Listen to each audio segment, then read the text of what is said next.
I'm answering the usually difficult questions from Hadithist, traditionalists. Traditionalism is a religion mostly relative to the late 9th to early 13th centuries in Persia, during the rise of Sahih Hadith compilations and Sunni schools of thoughts that intended to abrogate over 200 verses of the Quran with their newfound religion in West Persia and North Arabia. Question 1. How can you understand Islam and Quran without Hadith? Okay, so you need Quran as a basis to judge Hadith. If Hadith is needed to understand Quran, then how can you judge Hadith with Quran, since you first need Hadith to understand Quran before using Quran to judge Hadith?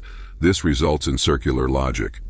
First, we need to understand Quran holistically without any other Hadith books such as Sirah and Tafsir. Then we use Quran to determine how true and accurate the Sirah and Tafsir are. Question 2. Why do you believe in the preservation of the Quran if you do not believe in the preservation of Hadith, when they both were done by the same people, that is, by the companions? Well, the early 4 companions did not preserve the hearsays of other people who projected hearsays on the Prophet. They prohibited them instead. The compilation and preservation of the Quran was done by people who focused mainly on the Quran and never recited Hadiths. Their aim and objective was only compilation of the Quran. There are a lot of old manuscripts that date back to the time of the Prophet and his companions. The same points cannot be said about Hadiths. They were written and compiled centuries later by people of other nations. Question 3. Can you tell me where you find details of prayer, if not in Hadith? Well, since the Quran is a complete guide and the only authority of Islam, if anything is not in the Quran, it has no relevance for Islam. Thus, if the details of prayer are not in the Quran, they are not part of Islam. May I ask a contra question? Can you please show me just one Sahih Hadith where the Prophet explains step by step on how to perform the daily prayers? Question 4. Well, I still think it is important to know how to pray. Don't you think this is absolutely essential for your guidance as a Muslim? Okay. Since the Quran contains everything that is important for our guidance, and since there is no verse that says how to pray is not important from a Quranic perspective. So why do you still insist that how to pray is important when the Quran doesn't consider it important? The burden of proof in this case actually lies on you. Question 5. How can you reject the authority of Hadith when the Quran commands to take whatever the messenger gives you and abstain from whatever he forbids you? 59:7. Stating from Shafi, take whatever the messenger gives you, and abstain from whatever he forbids you, 59:7, has been commonly misquoted for support of the authority of the secondary sources. This argument, however, does not hold water because it completely ignores the context, which is a reference to war booty. What God gave in spoil to his messenger from the people of the cities belongs to God and his messenger and to relatives, and the fatherless, and the needy and the wayfarer, that it be not a distribution by turns between the rich among you. And what the messenger gives you, take it, and from what he forbids you, refrain and be in prudent fear of God. God is severe in retribution, 59:7. Question 6. If Hadiths are also not revelations, wahi like the Quran, then why does 53:3 say that everything that came out of the Prophet's mouth was revelation? This is another baseless argument that too disregards the whole context, which is actually about the gradual unfolding of the Quranic revelation and the Prophet's entranced absorption during its reception. 53:1-18. Najm in 53:1 refers to the Quran's internal coherence. Thus, 53:3 doesn't mean everything the Prophet says, because the surrounding verses, as well as this in 53:4, clearly limit the utterance to mean only the words of the Quran, nor does he utter the word out of his desire. This Quran is but a revelation that is being revealed to him.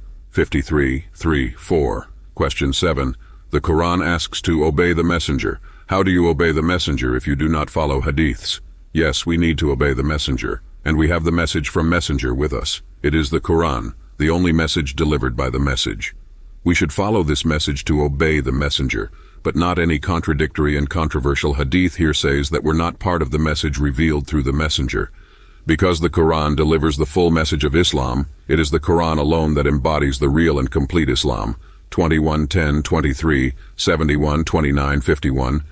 Anything in the name of Islam outside this Quranic Islam cannot be Islam, but unauthorized additions to Islam.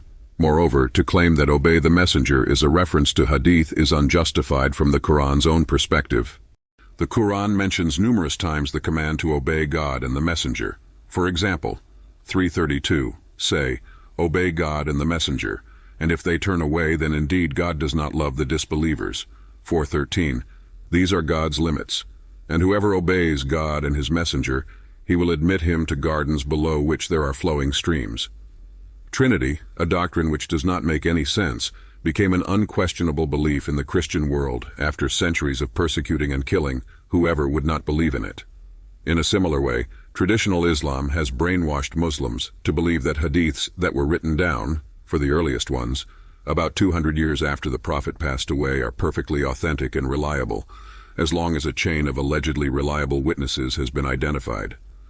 Just like it is the case for Trinity in Christianity, every Muslim is taught from childhood that such hadiths are unquestionable.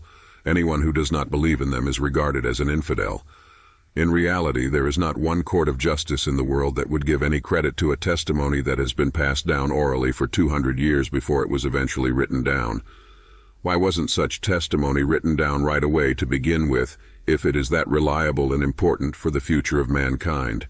The human race has a strong tendency to follow the crowd blindly, and it is why people fail to see how ridiculous it is to rely upon hadiths and sunnah. Do any of the many verses of the Quran which command to obey God and the Messenger tell us to obey God and the hadiths and sunnah, which were going to be written down 200 years after Muhammad passed away? Of course not. On the contrary, such verses tell us that 1. When Muhammad was alive, the believers had the obligation to obey him in every way. 2. Now that Muhammad is dead, we have to obey God and the Messenger's perfect teachings and hadiths that are perfectly preserved directly in the Quran, and certainly not the unreliable fables written down 200 years or more after his death. When Muhammad was alive, the believers had the obligation to obey him as a messenger of God, as a head of state, and as a commander-in-chief. Incredibly, nothing of what Muhammad said when he was alive was ever written down, except sayings which God ordered him to recite and decided would directly be part of the Quran. It is very disturbing for hadiths followers that some hadiths classified as the most authentic, Muslim and Ibn Hanbal, tell us that Muhammad himself had in reality forbidden any of his sayings to be written down, except those chosen by God to be part of the Quranic revelation. No one dared to disobey Muhammad at the time, and it is the only logical explanation why we had to wait for at least 200 years to start seeing ignorant people like Bukhari and Muslim attempt to collect sayings that had been forbidden to be collected in the first place. Abi Sa'id al-Khudri, may God be pleased with him, reported that the Messenger of God, may God exalt him and grant him peace, said, "Do not write anything from me except the Quran. Anyone who writes anything other than the Quran shall erase it." Muslim Zud 72, Ibn Hanbal 312, 2139,